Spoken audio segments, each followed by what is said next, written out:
Hola compañeros y compañeras, yo soy Diana Asunción, miembro del MRT en Brasil. Yo saludo a todas y todos en esa conferencia. Bueno, ayer mi camarada André Barbieri planteó nuestra política ante el gobierno arquirreaccionario de Bolsonaro y el régimen del golpe institucional. Nosotros acá luchamos por fuera Bolsonaro, Mourão y los militares y por una asamblea constituyente libre y soberana. Pero lamentablemente, y a pesar de nuestros reiterados llamados, la izquierda en Brasil no defiende esa política y levantan juicio político parlamentario a Bolsonaro, que caso triunfe significa la entrada del general Mourão a la presidencia. Bueno, otros levantan elecciones generales que solo cambiarían una parte del personal político sin cuestionar el régimen. Ese grave error, compañeros, tiene raíces teóricas. Dentro de nuestras corrientes que se reclaman del trotskismo, las consignas democrático-radicales, como parte del programa transicional hacia la dictadura del proletariado, sufrieron todo tipo de deformaciones, desfigurando ese papel que cumple justamente como parte de ese programa transicional.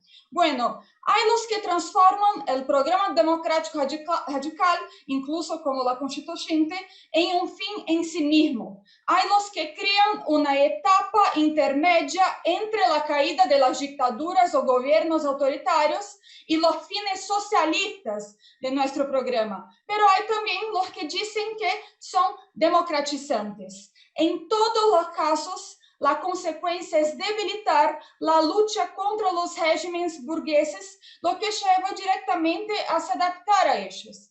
Es lo que pasa hoy en Brasil, incluso se adaptando al PT, que asimiló esa estructura política y social cuando fue gobierno e empezó a atacar las masas en el segundo gobierno de Dilma Rousseff.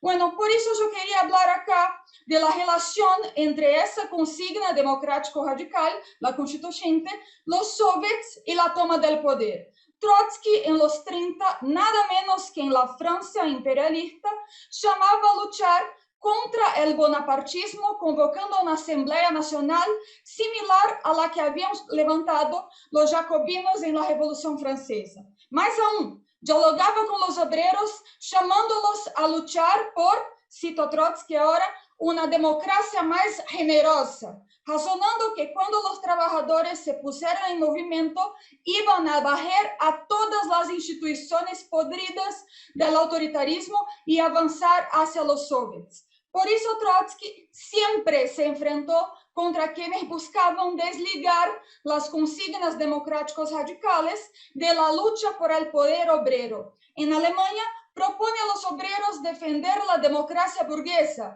pero no con los métodos parlamentarios, sino con los métodos más duros de la lucha de clases. Eso permite establecer un puente entre la conciencia reformista de las masas, así como sus ilusiones en la democracia burguesa, y la preparación de las condiciones para pasar a la ofensiva, o sea, a la insurrección. Son situaciones diferentes, pero es desde esa perspectiva que encaramos la consigna de la Asamblea Constituyente en Brasil. En nuestro país no solo hay que combatir Bolsonaro, su vice y el peso decisivo de la casta militar, sino que hay que alertar a las masas que entre sus enemigos más duros está también el sistema judicial presidido por el Supremo Tribunal Federal, que organizó el golpe incluso, y también el Congreso Nacional y los gobernadores que atacan a las masas.